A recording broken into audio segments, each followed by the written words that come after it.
let's say, in the physical existing of a thing, it's absolutely needed. So I think there is a complete dependency. I mean, the one doesn't exist with the other one.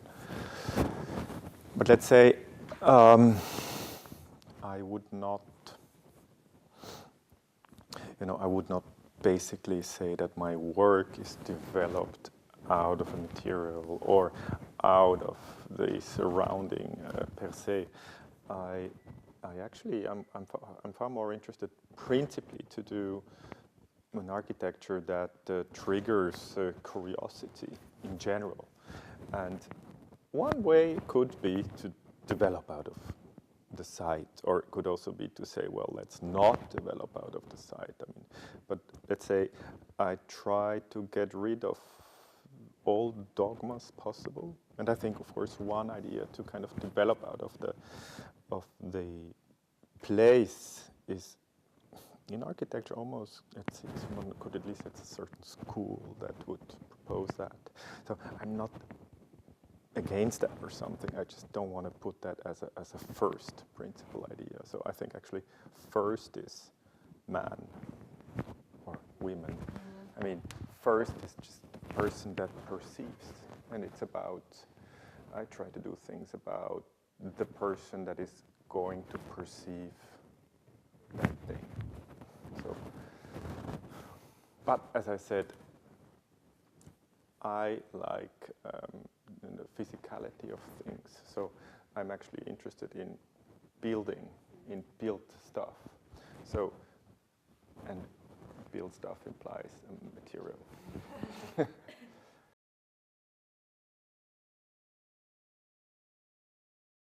I had to do it, but I also, it's not that, how should I say? I mean, no, it was actually, in reality, it was different. I really dislike wooden buildings and had to do it. And when I was thinking around Balsthal, you know what, I mean, what I didn't like is just kind of, you know, this idea of yellow wood, kind of like a chalet or so, and it's a bit, especially as a Swiss, you know, I mean, some of these chalets are a bit narrowed and it smells very conservative and it smells like you don't want to be there. So, let's say in the physical existing of a thing, it's absolutely needed. So I think there is a complete dependency. I mean, the one doesn't exist with the other one. But let's say I would not basically say that my work is developed out of a material or out of the surrounding per se. I'm far more interested principally to do an architecture that triggers curiosity in general.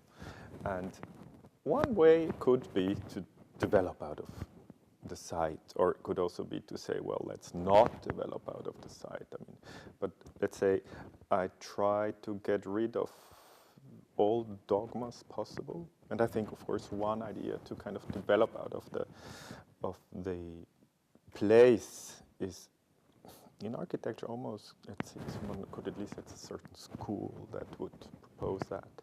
So I'm not against that or something. I just don't want to put that as a first principle idea. So I think actually first is man or women.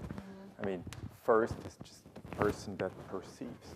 And it's about, I try to do things about the person that is going to perceive that thing. So, but as I said, I like the physicality of things. So I'm actually interested in building, in built stuff. So, and built stuff implies a material.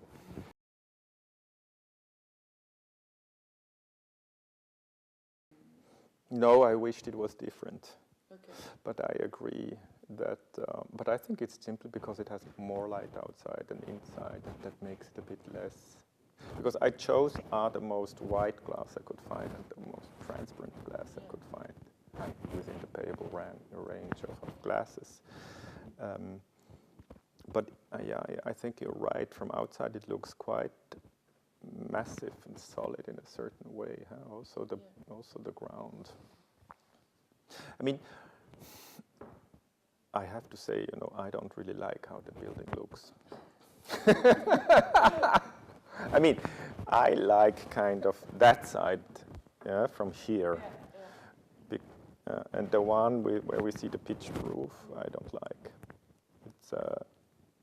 It's always stupid to say that's what I had to do out of rules, but it's kind of true, but it also doesn't matter. It's just one consequence that I don't really like of the building. And also I don't really like that it is such, indeed, as you say, so massive in a certain way, or so blocking. Even though, because indeed inside it's very different. It's almost fragment. But I also realized it really depends on the day, because there is times, especially, yeah, the hill goes a bit up, and when you look down there, I remember I had, because that's what I also really wanted, that actually the idea was, that I will talk about that also tonight, that in the ground floor you're just kind of in the field, and that even the center of the space is not in the house, but actually further down somewhere where the trees are, and you're just somewhere, and almost like, like a tent for some time. There would be some kind of provisionally, like construction that would then also go away, some provisional thing, and even going down a bit is just kind of like a little, it's kind of, I hope always it's just a little marking, it's not really making walls, it's just the defining a bit of a territory, but not really taking that lot away of the field. And indeed, sometimes, and depending on the sun, even from outside, you actually feel like how the terrain goes through, and then a bit just down, and then further again, and so on. And then I like it, indeed, I like it much better. Yeah. But it has then suddenly another problem that I don't like so much, because it's too long, huh? But they asked me this question, I'm sorry. When it's transparent downstairs, then the heaviness of the upper part is more present. And that I don't like neither. It's your question. Kind of. Yeah, I mean, the idea that there is a floating box above a space, I'm not interested. That's not at all a concept of it. That was indeed kind of a result. And that's also the reason actually why maybe you saw I put out the glass for 8 centimeters. And that, usually this detail is done. The wall comes down 1-to-1, if that is the inside, and you have the outside, the Schalung simply. And then the glass is just kind of on the level of the insulation. And quite usually there is the air that goes Hinterlüftung, like the airing system of the insulation. And when you look up there, you feel this little piece of wood, and you feel the thinness. You usually see also how it's cut, quite ugly, or you see it's a bit schräg, so the water goes down. And there I always find these wooden buildings, they become, they lose precision or something, or they lose geometry. So one reason to not have that detail was to go out, so you cannot see below of it. But it also has a second element that suddenly it's no more a box floating up in the air, but it's kind of one box sitting a bit on a bigger cushion or so, something like a Kissen or so. And that I liked actually much more. It's just an addition of two. One is this kind of soft, like a balloon or something that you press, and then the top it has this other element. This stapling, I like to read it like that, far more than somehow as a concept of a flying thing or something.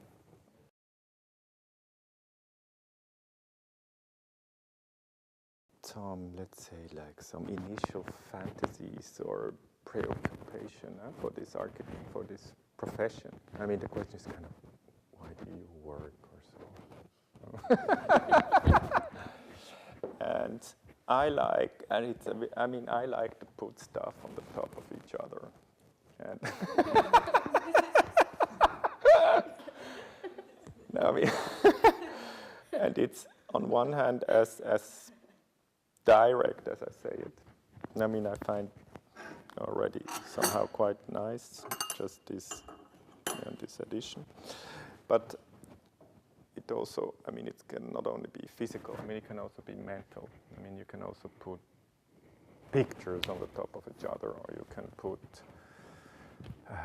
social connotations on the top of each other, and suddenly you have new meanings. And what I find interesting, quite often unclear new meanings, but quite a strong trigger of what the heck do I face? And I find, I mean, that maybe, yeah, what I also said, what I'm most interested is to produce trigger for curiosity. So everything that does trigger, I like, in a certain, almost, huh? So, and I think putting stuff on the top of each other is a very principal trigger. In general, you know, in Switzerland, let's say 15 years ago, there was quite an important competition. They had to do a sports hall. And there was this engineer concept, maybe you heard of him. He was a younger man then, and he suddenly told the architects, you know, it would be much better if you put the small rooms on the top and the big stuff down. And nobody understood, because the idea was always for an architect, you come in and you kind of go through masses, and the more you go up, somehow the lighter and bigger stuff gets and open, and but you can, this idea that maybe almost a Christian moral thing, you have to go through shit before you go to the nice stuff in a certain way, or I don't know really where it comes from, but I think actually also in architecture, or let's say theaters, we always have to, we go up and then we enter into theaters. I don't know, I say that without having really thought about it. But what was interesting, that this concept suddenly said, yeah, you have to put the stuff on the top, because we can use those rooms to make structures. We can make big carrying structures, and we can overspan the whole thing, and then we can make perfect free spaces below. And of course, that was very important for a lot of Swiss architecture that developed later, because a lot of stuff was based on structural questions. And this building is also, I would say, kind of in the end of that very structural movement of Switzerland, with first, you know, that has a lot of, this is a dirty structure in a certain way, because there is these pillars in the top as well as on the side. They are not on compression, they're on traction, but they act as they were on compression, but it's actually cables that are in. So that is a first somehow a play with the one that perceives. So that building it's not clear. Is that a temple? I mean, you forgot to make the triangular roof, or forgot, it was too complicated, whatever. But it would make it even more temple-ish. But at the same time, it's actually out of structural reasons. But it somehow feels a bit like a temple, like a Greek temple, but it also looks like a pilotis system. And at a certain moment, it doesn't, it's fucked up. You know, those pillars don't go through. So it has several layers of reading, and none is really working. But I mean, that's also good. I think quite often systems that don't work are more interesting. Yeah. And it's also the beauty of architecture that they can still exist. You know, you can build stuff that is wrong, but they are, and I find that very beautiful.